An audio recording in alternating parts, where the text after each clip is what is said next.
చెప్పండి. అంటే అంటే యాటిట్యూడ్ అంటే ఏంటంటే మనము పాపం పట్ల దేవుని పట్ల మనం వ్యవహరించే విధానం అన్నమాట.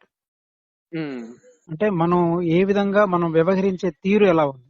ఇప్పుడు నీ పట్ల నేను వ్యవహరించే తీరు ఎలా ఉంది. ఇప్పుడు మీ పేరెంట్స్ పట్ల నువ్వు వ్యవహరించే తీరు ఎలా ఉంది. అంటే how do you treat your parents in your inner heart. నీ హృదయాంతరంగంలో నీవు నీ పేరెంట్స్ ని ఎలా ట్రీట్ చేస్తున్నావు, పేరెంట్స్ తో ఎలా వ్యవహరిస్తున్నావు, నాట్ అవుట్ సైడ్, ఇన్సైడ్. అట్లా బయటికి ఎట్లా నువ్వు వ్యవహరిస్తున్నావు అనేది కాదు, ఆ మమ్మీ డాడీ అని చెప్పి యాక్షన్ చేయడం కాదు. అసలు లోపల నుంచి ఎలా ఉంది నీ వ్యవహారం నీ పేరెంట్స్ పట్ల. అట్లాంటి దీని ఏమంటారంటే యాటిట్యూడ్ అంటే మనము ఇతరులతో లేక మనము ఒక పాపం విషయంలో కానీ, దేవుని విషయంలో కానీ, ఇతరుల విషయంలో కానీ, లేక మన విషయంలో కానీ మనం వ్యవహరించే విధానం అన్నమాట. అర్థమవుతుందా? అర్థమవుతుంది. వ్యవహరించే విధానం అది ఎట్లా ఉంటది అని అంటే, ఇప్పుడు అంటే యాటిట్యూడ్ అనేది ఎలా ఉంటది అనేది ఒక 2-3 ఎగ్జాంపుల్స్ చెప్పాను అనమాట. ఉదాహరణకి అంటే చాలాసార్లు చెప్పాను మీకు, బట్ ఈ సందర్భంగా చెప్తాను, జ్ఞాపకం చేస్తాను ఒకటి రెండు. ఇప్పుడు ఫర్ ఎగ్జాంపుల్ మనం సండేనో లేకపోతే ఇంకెప్పుడో ఫెలోషిప్ కి కలుసుకోవాలి. నేను అంటాను మార్నింగ్ 8 o'clock రండి అని అన్నాడు. అనేసరికి పర్లేదులే 8కి ఉందిలే, 8:30కి రావచ్చు, 9కి రావచ్చు అని కొంతమంది అట్లా లేట్ గా రావడము, లేకపోతే కొంతమంది వస్తారు లేకపోతే లేదు, డిలే చేస్తారు, డిలే చేసి రారు కొంత. కానీ అదే కనుక మనం రైలు అంటే ట్రైన్ టికెట్ బుక్ చేసుకుని మనం ఏదైనా ఊరు వెళ్ళాలనుకుంటే, రైల్వే స్టేషన్ గానీ బస్ స్టాండ్ గానీ వెళ్ళాలనుకుంటే, లేదా ఆఫీస్ కి వెళ్ళాలనుకుంటే, కాలేజ్ కి వెళ్ళాలనుకుంటే, లేదా డాక్టర్ దగ్గరికి వెళ్ళాలనుకుంటే మనం ఏం చేస్తాం, వెంటనే ఒక హాఫ్ అన్ అవర్ బిఫోర్ ఉంటాం అక్కడ. అవును. అంటే we are very serious and we will be very promptly attending at that place before half an hour or before 1 hour ముందు వెళ్ళిపోయి కూర్చుంటాం అక్కడ. అవును. చాలా సీరియస్, అంటే we take it as very serious. ఇప్పుడు మన ఫెలోషిప్ విషయానికి వచ్చేసరికి ఏంటి, we take it as very casual. ఇక్కడ క్యాజువల్ గా ఉంటాం, అక్కడేమో సీరియస్ గా ఉంటాం. అక్కడేమో మనం చాలా అంటే హాస్పిటల్స్ దగ్గర కాన్షియస్ గా ఉంటాం, దేవుని విషయాల పట్ల మనం అన్కాన్షియస్ గా ఉంటాం. అంటే వెళ్తే వెళ్ళొచ్చు లేకపోతే లేదన్నట్లు అక్కడ పట్టించుకుంటాం, ఇక్కడ పట్టించుకో. అంటే ఇప్పుడు దైవికమైన విషయాల పట్లనేమో నెగ్లిజెన్స్ చేసి 10 అంటే 10:30కి రావడం, 10:30 అంటే 11 గంటలకు రావడం, ఇచ్చిన మాట నిలబెట్టుకోకపోవడం, ఇప్పుడు చేస్తానని తర్వాత చేయడం, ఇట్లా చేస్తున్నావు అంటే అర్థం ఏంటి మరి? ఆ పట్ల నీకు హాస్పిటల్ పట్ల, రైల్వే స్టేషన్ లో ట్రైన్ ని క్యాచ్ చేయడం కొరకు ఇట్లాంటి వాటి పట్లనేమో నువ్వు వెంటనే వెళ్ళిపోతున్నావు. అంటే సో దీన్ని బట్టి ఏమర్థం చేసుకోవచ్చు అంటే, God looks at your attitude. ఇది నీ యాటిట్యూడ్ అన్నమాట. అంటే దేవుడు ఇప్పుడు ఏం చేస్తున్నాడు, నీ యాటిట్యూడ్ ఎలాంటిది అనేది, నీ వైఖరి ఎలాంటిది అనేది దేవుడు చూస్తున్నాడు. అంటే వీడు హాస్పిటల్కి ఏమో టైంకి వెళ్తాడా, అంటే ఫెలోషిప్ తో కలుసుకోవాలంటే, దేవుని బిడ్డలతో కలవాలంటే వీడు ఇంత క్యాజువల్ గా ఉంటాడా, దాని పట్ల సీరియస్ గా ఉంటాడా. అంటే that shows your attitude towards fellowship and your attitude towards your personal work. అది డిఫరెన్స్ అన్నమాట. ఇప్పుడు దేవుడు దేన్ని కొలుస్తాడంటే నీ యాటిట్యూడ్ ఎలా ఉంది వీటి పట్ల అనేది చూస్తాడు అనమాట. So God will judge you and me based on our attitude. మన యాటిట్యూడ్ ని బట్టే ఉంటది. ఫెలోషిప్ కి ఎప్పుడు వెళ్ళినా పర్లేదు అనుకుని వస్తే అంటే నీ యాటిట్యూడ్ సరిగా లేదనమాట. సో ఈ విల్ బి జడ్జ్డ్ అకార్డింగ్లీ అనమాట. పర్సనల్ విషయాల్లోనేమో చాలా సీరియస్ గా ఉంటావు, దైవికమైన విషయాల్లో చాలా క్యాజువల్ గా ఉంటున్నావు అంటే your attitude is not right. ఇక నువ్వు ఎంత ఫెలోషిప్ చేసినా ఏం చేసినా గానీ, but that is not the right attitude. కొరకు మనం డబ్బులు ఎంతైనా ఖర్చు పెట్టి కొనుక్కుంటాం. ప్యాంట్ కొనుక్కోవాలంటే 1000 అయినా పర్లేదు, 2000 అయినా పర్లేదు, ఆ పర్లేదు ఎంతైనా పర్లేదు అనుకుంటాం. మన అవసరాల కొరకు ఎన్ని వస్తువులను కొనుక్కుంటాం, ఎంత డబ్బైనా ఖర్చు పెడతాం. బట్ వేరే దేవుని అవసరాల కొరకు, దేవుని సేవ కొరకు మనం ఆ విధంగా ఎంతైనా ఖర్చు పెట్టగలుగుతున్నాం లేదు. అంటే దానికి ప్రతి నెల నేను ఇంత ఇస్తాను అని ఒక క్యాల్కులేట్ చేసి క్యాల్కులేటెడ్ గా ఫిక్స్డ్ గానే మనం జీవిస్తాం. అంటే చాలా క్యాల్కులేటెడ్ గానే మనం బ్రతుకుతాం, క్యాల్కులేటెడ్ గానే ఇస్తాం. నేను నెలకి 2000 ఇస్తాను, నెలకి 500 ఇస్తాను, ఇది అంతే అనమాట. అంతకు మించి 1 రూపాయి కూడా ఇవ్వను.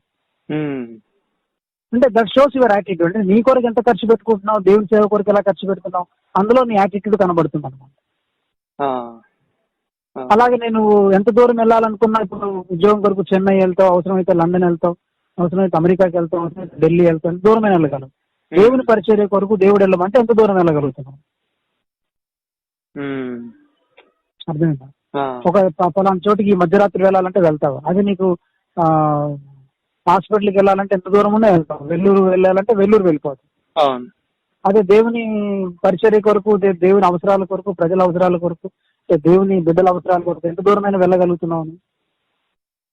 అంటే మన అవసరాల కొరకు ఎక్కువ దూరం వెళ్తూ దేవుని అవసరాల కొరకు అసలు మనం ఏ దూరం కూడా వెళ్ళలేకుంటుంటే అక్కడ కూడా నీ యాటిట్యూడ్ కనబడుతుంది అన్నమాట. అట్లాగనే మనం టైం ఇవ్వడం. ఇప్పుడు హాస్పిటల్కి వెళ్ళినప్పుడు ఒక డాక్టర్ అన్నాడు అనుకో, నువ్వు 3 days ఉండాలంటే 3 days ఉంటాం. లేదా 1 day ఫుల్ డే ఉండాలంటే 1 day ఉంటాం. లేదా 1 month అడ్మిట్ అవ్వాలంటే 1 month అడ్మిట్ అవ్వాలి. అదే కనుక దేవుని సేవకుల దగ్గరికి వెళ్ళి కూర్చొని ఒక రోజంతా ఒక 2 days నువ్వు నా దగ్గర కూర్చొని ఈ మాటలు వినాలి, మీకు చెప్పాలనుకుంటున్నానంటే అలా కూర్చుంటాము. దేవుని సన్నిధిలో అలా ప్రత్యేకంగా 2 రోజులైనా 3 రోజులైనా కూర్చుంటాము. అంటే నీ సొంత ఆరోగ్యం కొరకు, నీ సొంత క్షేమం కొరకు నువ్వు ఎన్ని గంటలైనా కూర్చుంటావు, ఆఫీసుల చుట్టూ ఎన్ని గంటలైనా తిరుగుతావు, ఎన్ని గంటలైనా పడిగాపులు కాస్తావు, సర్టిఫికెట్ రావాలంటే ఎన్ని చుట్లైనా తిరుగుతావు. కానీ దేవుని సన్నిధిలో అన్ని గంటలు కూర్చోమంటే మాత్రం మనం కూర్చోలేదు. సో వీటిలో ఏం కనబడుతుందంటే అవర్ యాటిట్యూడ్ అన్నమాట. సో ఇట్లాంటి విషయాలని మనం ఎగ్జాంపుల్స్ తీసుకుంటే, సో ఇది యాటిట్యూడ్ అన్నమాట. ఓహో, నీ పర్సనల్ విషయాల పట్ల నువ్వు ఎలా వ్యవహరిస్తున్నావు, దేవుని విషయాల పట్ల ఎలా వ్యవహరిస్తున్నావు. ఇప్పుడు నీ పర్సనల్ విషయాల కొరకు ఎంత దూరం వెళ్ళినా దేవుని విషయాల కొరకు ఇంకెక్కువ దూరం వెళ్ళగలరు. అప్పుడు నీ యాటిట్యూడ్ రైట్గా ఉన్నట్టు అనమాట. నీ కొరకేమో ఎక్కువ డబ్బులు ఖర్చు పెట్టుకొని దేవుని దగ్గరికి వస్తున్నా, డబ్బులు లేవు, కొంచెం ఉన్నాయి, నేను 100 ఇస్తాను 50 ఇస్తానంట. మరి అదే దేవుని నీ పర్సనల్ కొరకు అయితే ఎంత డబ్బులైనా ఖర్చు పెట్టుకొని కొనుక్కుంటాం కదా మనం. అవును. అంటే దట్ షోస్ యువర్ యాటిట్యూడ్. అంటే ఇప్పుడు ఏం చేయాలంటే మన కొరకు మనం లిమిటెడ్ గా, ఒక ఫిక్స్డ్ గా, క్యాల్కులేటెడ్ గా మనం ఖర్చు పెట్టుకుంటూ దేవుని కొరకు విస్తారంగా ఎంతైనా మనం ఖర్చు పెట్టాలన్నమాట. నా కొరకు నేను కొంతవరకే తిరుగుతాను, కొంతవరకే ఉంటాను, కొంత సమయమే నేను నా అవసరాల కొరకు గడుపుతాను, మిగతా టైం అంతా కూడా దేవుందే. అది అనమాట. ఇదంతటిని కూడా అంటే యాటిట్యూడ్ ఎక్స్ప్లెనేషన్ అనమాట. ఇది మాథ్యూ చాప్టర్ 23 and verse 25 అంటారు. మొత్తం 23-25 ఏమంటాడంటే, అయ్యో గురుడి పరిచయుడా, ముందు గిన్నెయు పల్లెమును లోపల శుద్ధి చేయి, తర్వాత ఆటోమేటిక్ గా వెలుపలది శుద్ధి అవుతుంది. అంటే లోపల శుద్ధి చేయడం అంటే అర్థం ఏంటంటే, వాళ్ళు చేసే పాపం ఏంటంటే ఇంగ్లీష్ లో ఒక పదం ఉంటుంది చూడు, సెల్ఫ్ ఇంటెలిజెన్స్ అంటే. Self intelligence. సెల్ఫ్ ఇంటెలిజెన్స్ అంటే ఏంటి తెలియదు నాకు. చదువు ఆ మాట చదువు ఒకసారి. 25 verse.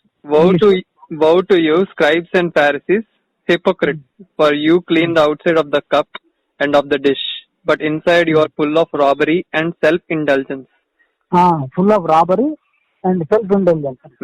సెల్ఫ్ ఇంటెలిజెన్స్ అంటే అర్థం ఏంటంటే, నువ్వు సెల్ఫ్ కోరిందల్లా చేస్తావు నువ్వు. అది నీ సెల్ఫ్ ఏది కోరుకుంటే అది చేస్తావు అన్నమాట. అంటే నీ లోపల నీ సెల్ఫ్ ఏది ఇష్టపడుతుందో దాన్ని నువ్వు చేస్తూ ఉంటే నువ్వు వేషధారికి గుడ్డి పరిచేయడం, ముందు అది కడుక్కోవడం అని చెప్తున్నాడు. ఇంగ్లీష్ లో అయితే to yield to the desire అని. అదే ఈల్డ్ టు ద డిజైర్ అంటారు. చాలా గట్టి మాట. గట్టి మాట చాలా. అంటే whatever yourself desire you yield it. బాబాయ్ అది లోపల పెట్టుకొని బయటికి నేను ప్రార్థన చేస్తున్నాను, భక్తి చేస్తున్నాను, ముందు లోపల నీ సెల్ఫ్ కోరిందల్లా చేసుకుంటూ నువ్వు బయటికి ప్రార్థన చేస్తున్నావు ఏంటి?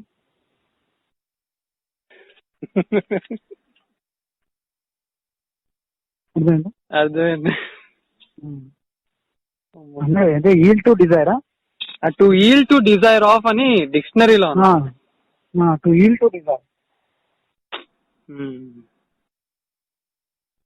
అందుకని మన లోపల యాటిట్యూడ్ ని దేవుడు మెజర్ చేస్తాడు. తర్వాత మన దేవుడి యొక్క జడ్జిమెంట్ లో కూడా God brings out all our inner intentions and attitudes out side. And hour intentions will be judged, not our action. ఆ, ఉమ్.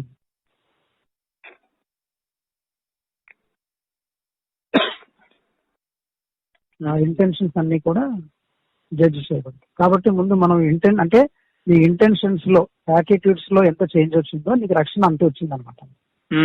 బాబాయ్. అందులో ఎంత చేంజ్ వస్తే అంత ఎదిగినట్లు. నువ్వు ఆ యాక్షన్ ఇంటెన్షన్స్ లో ఎంత మార్పు వస్తే అంత స్పిరిచువల్ గ్రోత్ వచ్చినట్లు. Okay.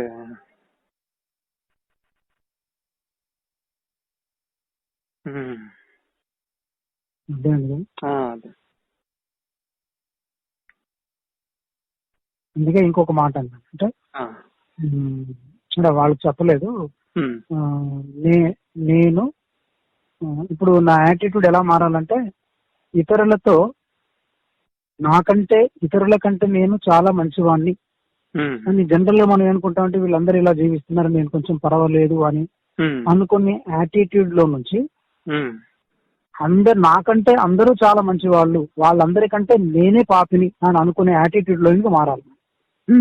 Okay. That is the changing of our attitude. Considering least of us and అని అనుకోవాలి అందరికన్నా. అనుకోవాలి.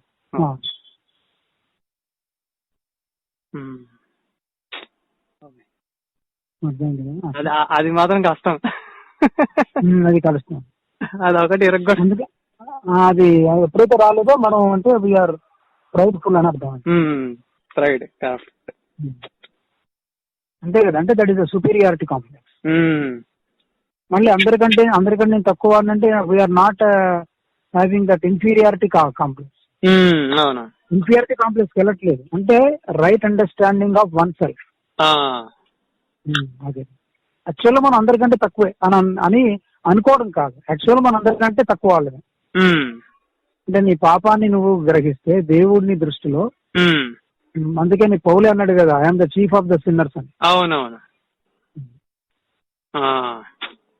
అంటే 20 మొన్న విన్నావు కదా నువ్వు పూరింగ్ స్పిరిట్ లో. విన్నా.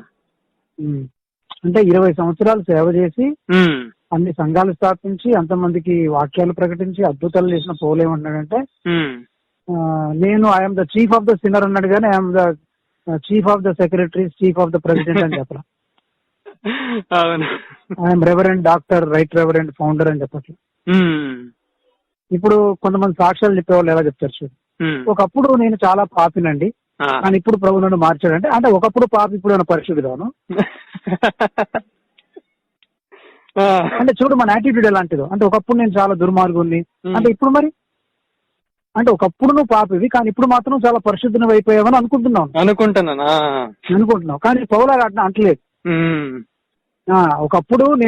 ఒకప్పటికంటే నాకు ఇప్పుడేం అర్థమైందంటే, ఇక చనిపోవడానికి ముందు ఇంత ఆత్మీయ స్థితికి ఎదిగిన తర్వాత నాకు ఇప్పుడేం అర్థమైందంటే, వామ్మో నేను అంతకుముందు ఎంతో పాపిని అనుకున్నాను కానీ ఇప్పుడు పాపులందరికంటే నేను ప్రధానమైన పాపిని నేనే నాకు అర్థమైంది అన్న.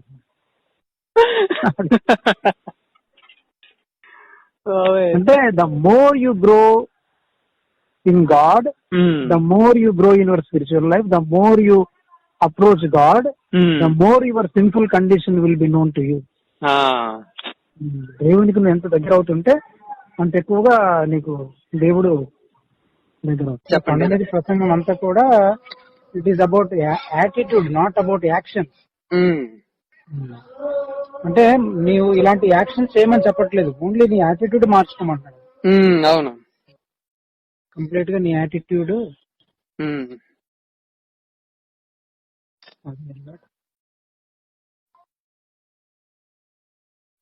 యాటిట్యూడ్ లో మార్పు రావాలి. అందులో కూడా అన్నాను ఇప్పుడు నేను వీళ్ళని ఏమనకూడదు అని బయటికి మనం మానేయచ్చు, బట్ లోపల యాటిట్యూడ్ మారుతుంది అనేది మనం చూడాలి. అవునా, అది మెయిన్. అట్లా అంటే మనం వీళ్ళని ఏమనకూడదు వాళ్ళని ఏమనకూడదు అని మళ్ళీ మనం ప్రతిదాన్ని పిన్ పాయింటెడ్ గా ఆలోచించడం కాదు. ఓవరాల్ గా మనం ఆ యాటిట్యూడ్ ని మార్చుకోవాలి. ఆ యాటిట్యూడ్ మారాలంటే ఏం చేయాలంటే నేను సుధాంకులు చెప్పాను, అంటే మనం దేవునితో రైట్ రిలేషన్షిప్ లో మనం జీవించడం మొదలు పెడితే ఆటోమేటిక్ గా మన యాటిట్యూడ్స్ అన్ని అందరి పట్ల మారిపోతుంటాయి అన్నమాట. Automatic you need not try to change your attitude towards everybody. Like pin and ప్రతి విషయంలో చూసి అట్లా ఎలా యాటిట్యూడ్ మార్చుకోవాలని అనడం కాదు.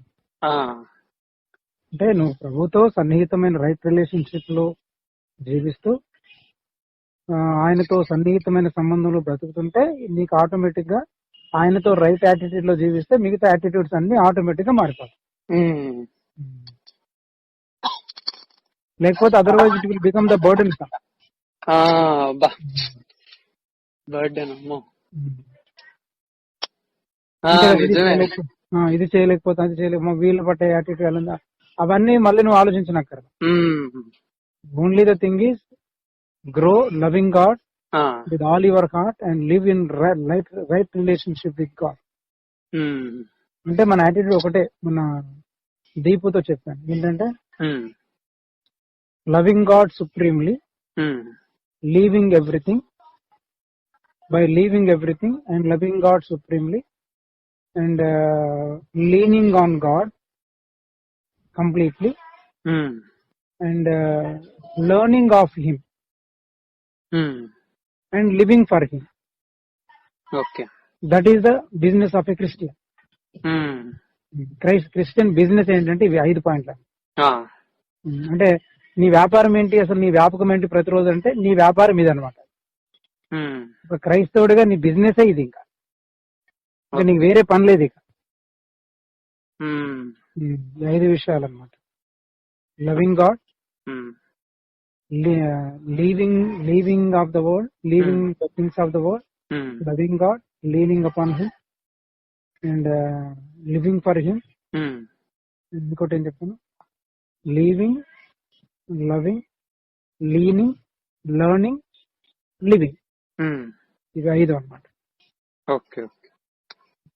అది చేస్తున్నప్పుడు నీకు ఆటోమేటిక్ గా నీ యాటిట్యూడ్స్ లో మార్పు వస్తూ ఉంటుంది. ఉమ్, అందుకని ఇప్పుడు ఇట్లాంటిది మనం కలిగి జీవించాలి. ఉమ్.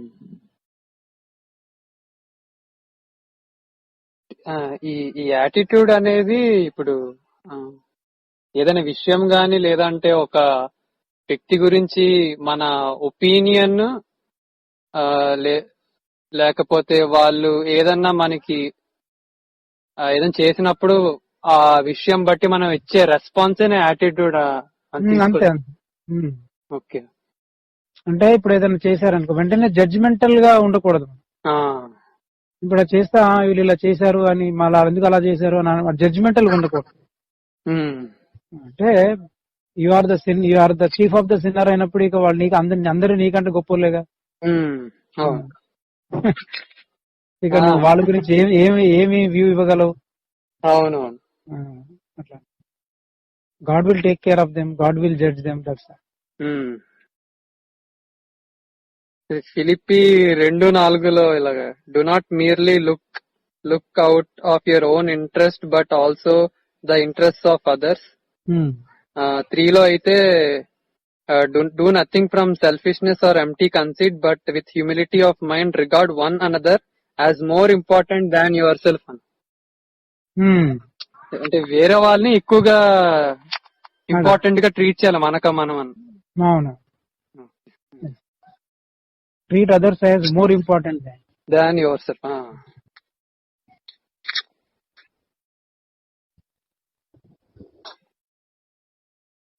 అంటే ఇది అంతా ఈ యాటిట్యూడ్ అనే విషయం అంటే మన థాట్ లైఫ్ నుంచే స్టార్ట్ అయ్యేదా అంటారా? అదే ఇన్నర్ స్పిరిట్ లో స్టార్ట్ అవుతుంది. నేను మైండ్ తో అనుకుంటాను కదా నోవా నాకంటే గొప్పవాడు అని అనుకుంటున్నాను అంతే. బట్ యాక్చువల్ గా ఇన్సైడ్ ఆఫ్ ద హార్ట్ లో నుంచి రావట్లేదు. పొడి చేశారు.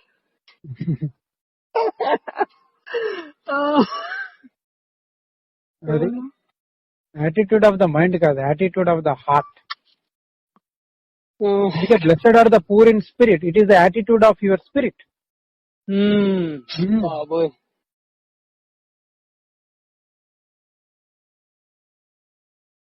నా హృదయం మంచిది కాదు.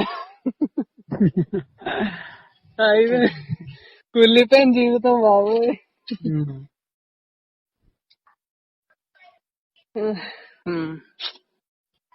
ఇట్లా మనం యాటిట్యూడ్ లో నుంచి మనం ఆ రైట్ యాటిట్యూడ్ ని డెవలప్ చేసుకుంటూ రావాలి. ఎందుకంటే ఇప్పుడు ఇంకోటి ఏంటంటే వెన్ యు ఆర్ అలోన్, నువ్వు ఒంటరిగా ఉన్నప్పుడు నువ్వేం తలస్తున్నావో, నువ్వు ఎలా ఉన్నావు అనేది దాన్ని జడ్జి చేస్తాడు దేవుడు.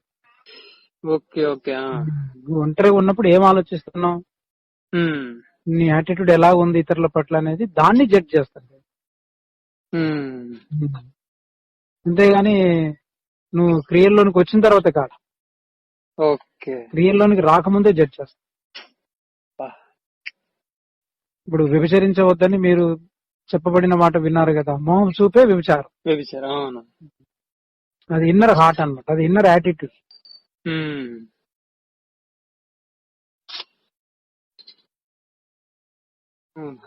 దేవుడు ఆడాలి తప్ప ఇంకేం అర్థం కావట్లేదు. అంటే అందుకే ఆయనతో ఆ రిలేషన్షిప్ లో మనం జీవించినప్పుడు God will give us the strength we can overcome.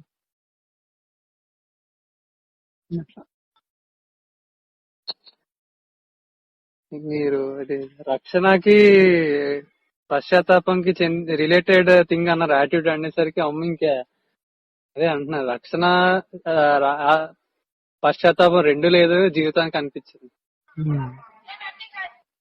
Attitude వెంటనే కాదు, యాటిట్యూడ్ మెల్లగా మారుతూ ఉంటది. నిజంగా నువ్వు రక్షణ పొందితే నీ యాటిట్యూడ్ లో చేంజ్ వస్తుంది. చేంజ్ రాలేదంటే మరి నువ్వు ఎక్కడ రక్షణ పొందినట్టు?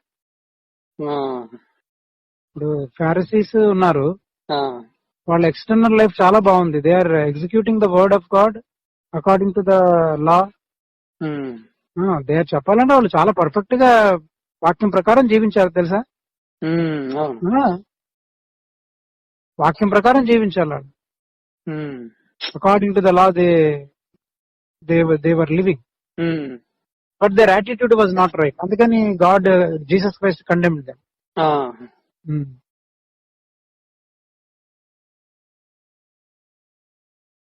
విధవరాండ్ల పట్ల వాళ్ళ యాటిట్యూడ్ బాగుండేది కాదు, పాపుల పట్ల వాళ్ళ యాటిట్యూడ్ బాగుండేది కాదు, ధనము పట్ల వాళ్ళ యాటిట్యూడ్ బాగుండేది కాదు.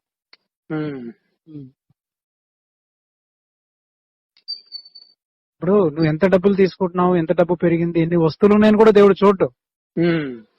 మనోళ్ళు ఏంటంటే కొంచెం డబ్బు పెరగగానే ఈయనకేంటి ధనాపేక్ష వచ్చిందని అనుకుంటారు. దేవుడు అట్లా చూస్తాడు. అంటే నువ్వు ఎలాంటి యాటిట్యూడ్ కలిగి ఆ ధనం పట్ల జీవిస్తున్నావు అని చూస్తావు.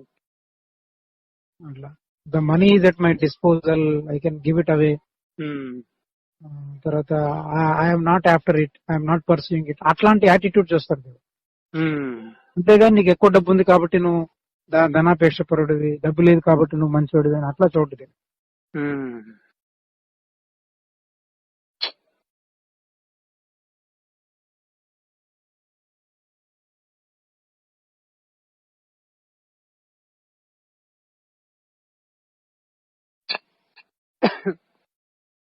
ఈ రోజే ఈ గుడ్ న్యూస్ దగ్గరికి వచ్చింది.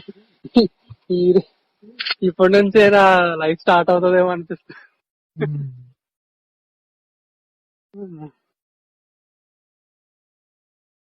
ఎంత దేవుడు కృప ఎంత చూపిస్తున్నాడో, ఎంత ప్రేమిస్తున్నాడో ఇప్పుడు మీ మాటలు బట్టి అర్థమైంది.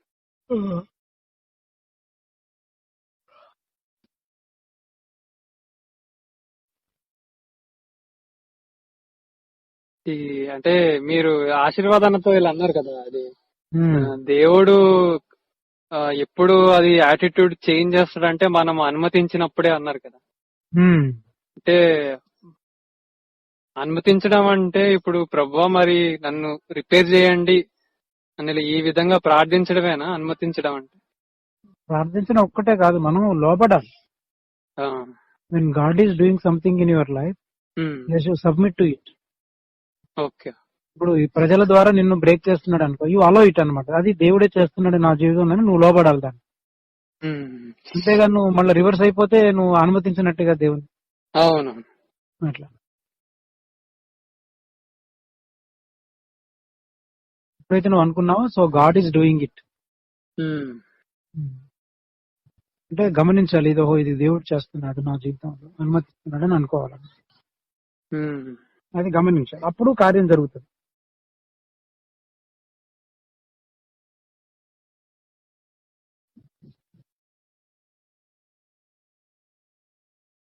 అది అంటే మనం అందరూ ఏమనుకున్నాం అంటే వింటే వచ్చేసినట్టే జీవితం అనుకున్నాం ఆ, కదా, అదే నిజం, అది మాత్రం నిజం.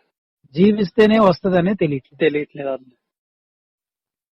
మనం మంచి అంటే just because we are connected to a good pastor, good fellowship, um, good message and good life, um, కాబట్టి వీఆర్ ఆల్ రైట్ అని అనుకుంటాం. అవును. దట్ ఈస్ ద డిసెప్షన్ అన్నమాట. మీ మీ దగ్గర ఉంటూ మీ దగ్గర మీ మాటలు వింటూ కూడా ఎంత డిసీవ్ అయిపోయాం ఎవరికి వారం అర్థమైంది. ఎందుకంటే అన్నాడు తన ప్రాణమును అక్కడ చదువు ఆ వచనం జాన్ చాప్టర్ 12 లో ఉంటుంది. ఒకసారి 12:26, 27 లో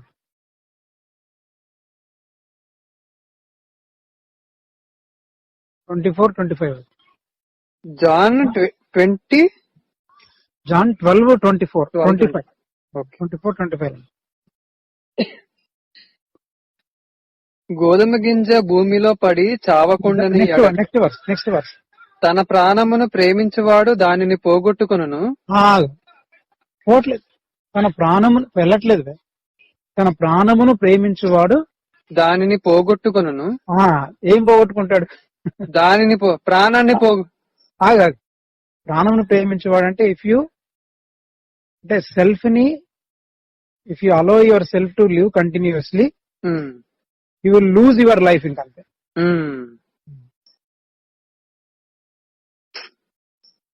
తర్వాత చదువు. ఈ లోకములో తన ప్రాణమును ద్వేషించువాడు నిత్య జీవము కొరకు దానిని కాపాడుకొనునని నీతో నిశ్చయంగా చెప్పుచున్నా. కాపాడుకుంటాడు ఏంటి? సెల్ఫ్ ని ఎవడైతే ద్వేషిస్తుంటాడు, హేట్ చేస్తుంటాడు, అంటే దాని స్టేట్మెంట్ అర్థం ఏంటంటే one who loves his self will be at loss permanently. One who hates his self at the end he will be getting benefit permanently. అంటే గెయినింగ్ అన్నమాట. అక్కడ లాస్, ఇక్కడ గెయిన్ అన్నమాట. అంటే permanent loss and permanent gain అని అక్కడ బాగుంటది. Permanent loss ఏంటంటే నీ సెల్ఫ్ లైఫ్ ని కంటిన్యూ చేస్తే పర్మనెంట్ లాస్ అన్నమాట. నీ సెల్ఫ్ లైఫ్ ని నువ్వు హేట్ చేస్తూ ఉంటే పర్మనెంట్ గెయిన్ అన్నమాట. That is the meaning.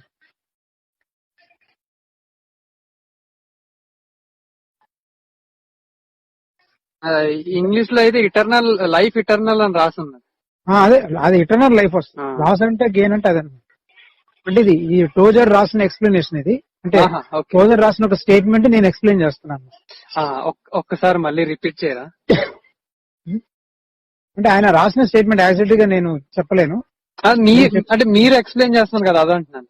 నేను ఎక్స్ప్లెయిన్ అంటే one who allows his self to live continuously will lose permanently.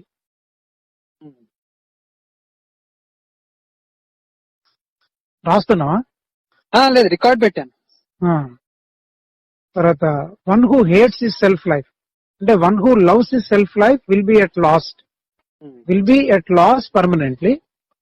One who hates his self life will be gaining permanently. His life permanently. Okay. అర్థమైందా? అర్థమైంది.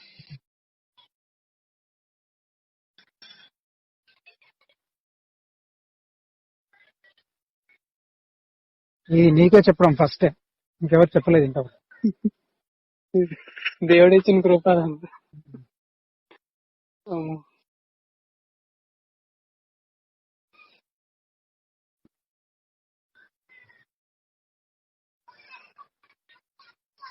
అదే కథ.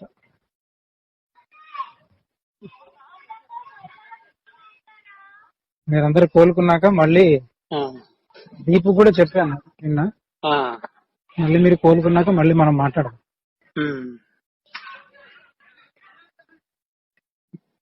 అంటే నిజమైన disciples ఏమవుతారంటే there will be something change in their life.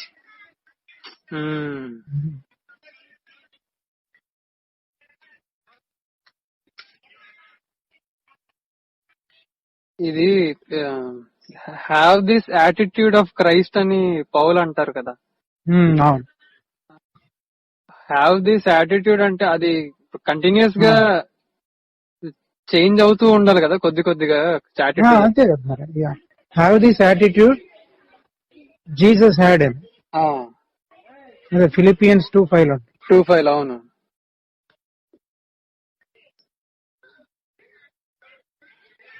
క్రీస్తు యేసులో కలిగిన యాటిట్యూడ్.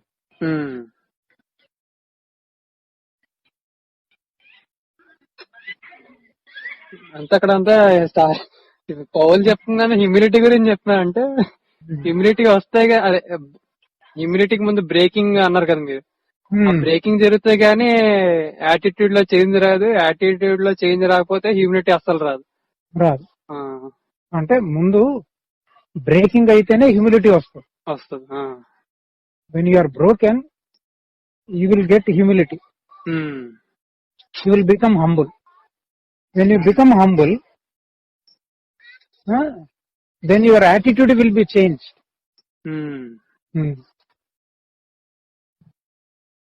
అదే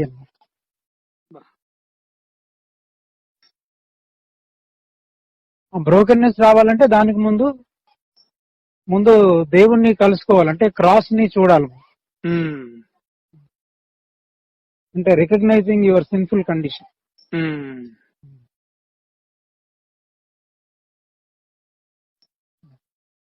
క్రాస్ ని కలుసుకోవడం అంటే మీరు ఇలా చెప్తా అన్నారు కదా, ఎన్కౌంటర్ విత్ జీసస్ క్రైస్ట్ అని.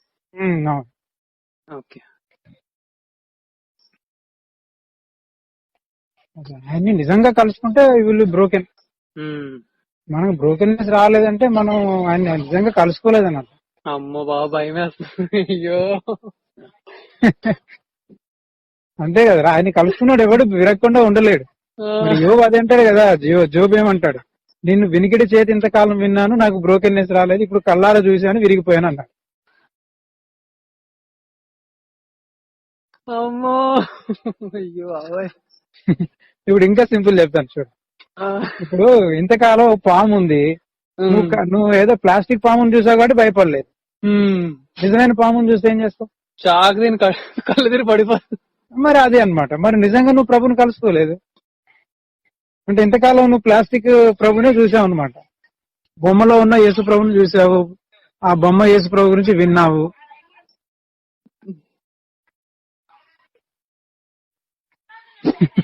డైజెస్ట్ చేసుకోలేకపోతున్నా, భయం వస్తుంది. నిజమైన పులిని, బొమ్మ పులిని చూస్తే వాడు పారిపోతాడు రా, భయం ఉండదు. అదే నిజమైన పులిని చూడు, ప్రాణాలు పోతాయి, అక్కడే ప్రాణాలు పోతాయి. మరి ఎక్కడ కలుసుకున్నాం మనం? అమ్మో బాబు, కలుసుకున్నాడు అలా ఉండలేడు అసలు. అలాగనే పేతురు కూడా ఏమంటాడు, మోకాల్లోని ప్రభువా నేను పాపాత్మను నన్ను విడిచిపోమంటాడు. చాలా మంది రియల్ అంటే రైట్ ఎన్కౌంటరింగ్ జరగలేదు.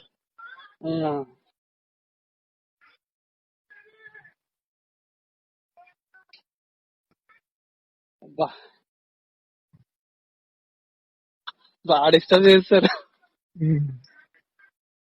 ఇంకా చేస్తాను డిస్టర్బెన్స్, ఇంకా చాలా ఉంది. డిస్టర్బెన్స్ చేస్తే మాత్రం నువ్వు డిస్టర్బ్ అవుతున్నావు ఎట్రా?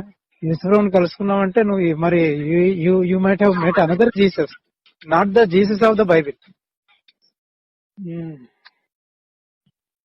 మరి నువ్వు ఏ యేసుని కలుసుకున్నావు నాకు తెలియదు. మరి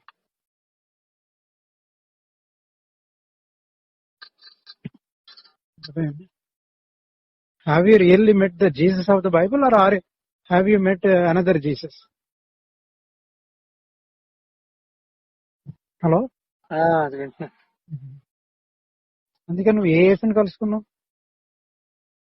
అనేది ప్రశ్న. ఎందుకంటాడు సిలువ వేయబడిన ఈ యేసు అని అంటారు. Christ the crucified. Broken man's actions కానీ, బ్రోకెన్ మ్యాన్స్ వర్డ్స్ కానీ, బ్రోకెన్ మ్యాన్స్ థాట్స్ కానీ, ఇవన్నీ కూడా చాలా డిఫరెంట్ గా ఉంటాయి తెలుసా. One can easily identify that this man is a broken man.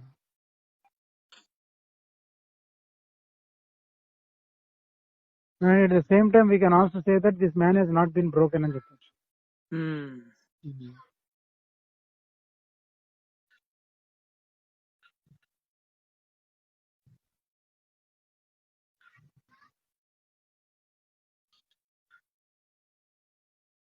అంటే బ్రోకెన్ మ్యాన్ ఎట్లా ఉంటాడంటే he will be very very sensitive to every voice of God అన్నమాట. అంటే ప్రతి చిన్నదానికి for every small things he will be very sensitive అన్నమాట. అది that is a broken. ఇప్పుడు ఒక మంచి వస్తువు ఉందనుకో, అది కంప్లీట్ గా అది చాలా ఏమంటారు డెలికేట్ గా ఉంది. ఆ డెలికేట్ గా ఉన్న వస్తువుని ఒకసారి పట్టుకుంటే మనం కొన్నిసార్లు చూడు అది ఎక్కడ నలిగిపోద్ది అనుకుంటాం చూడు, ఇలా చిన్నగా ముడితే చాలా విరిగిపోద్ది. అవును, అట్లా అవుతాం అనమాట. టచ్ మీ నాట్ ప్లాంట్ అంటారు కదా, కొంచెం తగిలినా కూడా క్లోజ్ అయిపోతుంది. అట్లా అవుతాం మనం. అంటే ప్రతి చిన్న మాటకే మనం ఏడ్ చేస్తాం, ఇంకా దేవుని సన్నిధిలో విరిగిపోతాం, మా ప్రార్థన చేసేస్తుంటాం, మార్చుకుంటా ఉంటాం. ఆ స్థితి రావాలి మనం.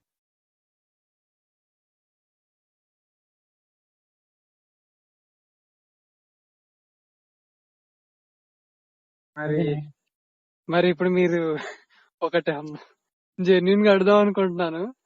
ఇప్పుడు మీరు చెప్పిన మాటలకి కూడా అంటే మాటలు బట్టి కూడా విరగబడదాం అనేది జరుగుతుందా స్టార్టింగ్ ఇనీషియల్ గా గానీ? అదే మాటలను బట్టి విరగబడ్డం అంటే మనం అప్లై చేసుకుంటేనే. ఇప్పుడు మాటలు విన్నంత మాత్రాన్ని విరిగిపోం మనం. Okay okay. అంటే మాటలు బ్రేక్ చేస్తాయి ఎప్పుడు అంటే యేసు ప్రభు యొక్క మాటలు మనల్ని ఏం చేస్తాయి? They are the life and words కదా, స్పిరిట్ అండ్ లైఫ్. అందుకని ఆ స్పిరిట్ అండ్ లైఫ్ మన జీవితాన్ని ఏం చేస్తాయంటే బ్రేక్ చేస్తాం, అంటే కన్విక్షన్ తీసుకొస్తాం. Okay okay, conviction we will submit to that అన్న. అది మనలో ఆ జీవాన్ని కలిగిస్తుంది, అంటే we will move towards that life.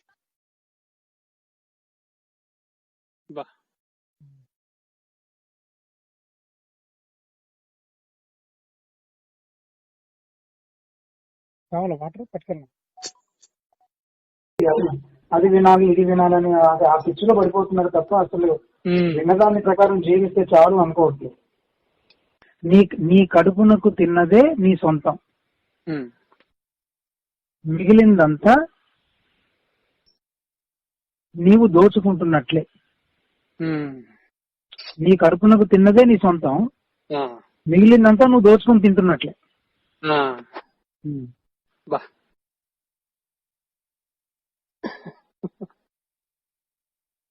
కడుపుకు పట్టేంత ఎంత ఉందో అంతే మంది అనమాట, అదే మన సొంతం అనుకోవాలి. అంటే నీ సొంతం అనేది ఎంత ఉందంటే కడుపులో ఎంత పట్టింది అంతే నీ సొంతం, మిగతాదంతా నీ సొంతం కాదు. మిగతాదంతా నువ్వు దాచుకొని నువ్వు నీ కోసం ఖర్చు పెట్టుకుంటున్నావు అంటే నువ్వు అందరినీ దోచుకొని తింటున్నావు అని అర్థం.